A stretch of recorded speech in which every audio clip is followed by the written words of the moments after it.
Bonjour tout le monde, bienvenue avec Patrick Fournier, votre meilleur enseignant, votre enseignant préféré de ce côté-ci du Saint-Laurent. Survol du chapitre 12 et 13, je veux mettre ça clair, le chapitre peut avoir l'air intimidant parce qu'il y a beaucoup de stock, le texte est long. Le but là, ici, c'est pas de remplacer un cours de 3 heures sur le chapitre 12 et 13. Je veux que vous pointez c'est quoi qui est important, c'est quoi qui est à retenir, c'est quoi qui est pertinent pour les examens. Le chapitre 12 regarde le passé, les données historiques, alors que le chapitre 13, on va se servir de ce qu'on a vu au chapitre 12 et on va essayer de se développer une théorie, un genre d'équation pour relier, faire le lien entre le risque et le rendement. On va voir qu'il y a une relation très serrée, là, très proche entre les deux concepts. Chapitre 12, là, quand on couvre ça en classe, là, ça se fait hyper vite. Là. Regardez, là, on va vous demander dans le chapitre 12, là, je pourrais résumer ça à 3 points. Là. Être capable de calculer un taux de rendement moyen. Donc, c'est simplement la moyenne des observations passées.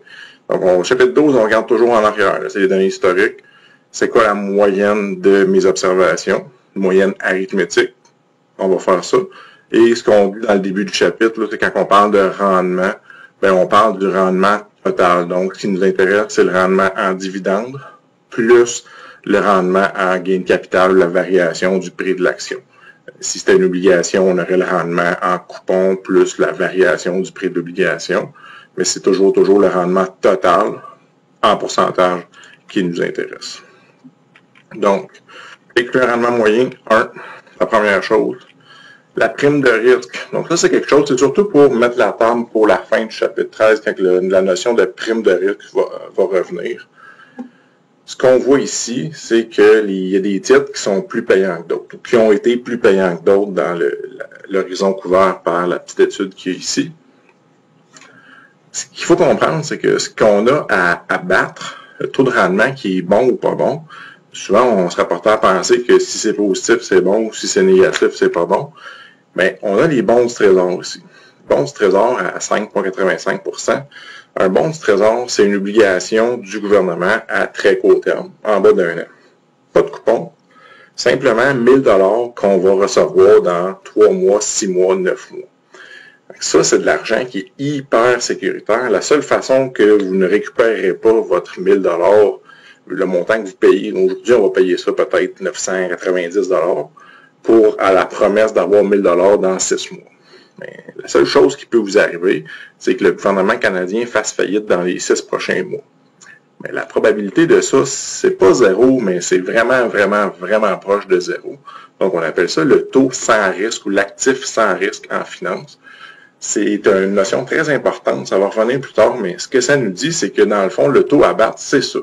Quelqu'un qui place son argent en bon du trésor, il est capable de faire 5,85% juste pour attendre avant de dépenser son argent. Juste, c'est la valeur de l'argent dans le temps, si vous voulez. Ce qui dépasse ça, comme ici, le 4,23%, on a réussi à battre le monde du trésor, mais il a fallu prendre des risques. Ça, c'est la récompense associée avec le fait d'avoir pris du risque, donc la prime de risque. Si on parle de risque, il faut qu'on le définisse. Variance écart-type, c'est les définitions classiques. Donc, variance, volatilité, dispersion des résultats possibles, c'est la même chose. Vous allez avoir besoin de les deux parce qu'il faut calculer la variance pour avoir l'écart-type, évidemment. Plus il y a de variance, plus les possibilités sont grandes, plus c'est toujours si on suppose que le passé va se représenter, va se répéter dans l'avenir. Moins on va savoir à quoi s'attendre. Donc, plus c'est risqué, plus c'est incertain, moins on a tendance à aimer ça. Donc, la deuxième chose du chapitre 12, être capable de calculer la variance observée, ou l'écart-type historique, c'est les écarts à la moyenne, au carré. On fait la somme de tout ça. La seule chose qui est peut-être un peu bizarre, si on divise par n-1 et non n, c'est le nombre d'observations moins 1, étant donné qu'on a un échantillon de la population au complet. Ça, c'est quand ça devrait être une révision de votre cours de statistique.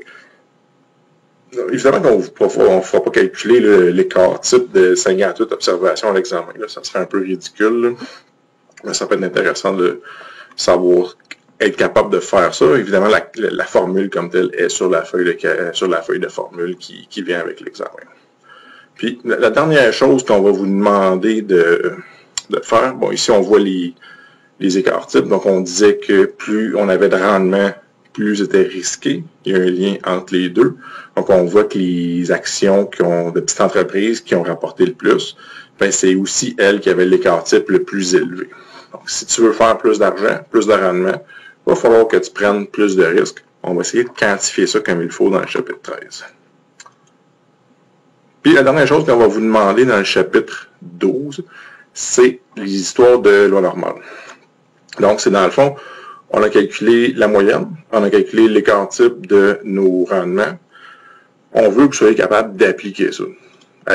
Encore là, ça, c'est des choses que vous devriez déjà avoir fait en statistique et probabilité.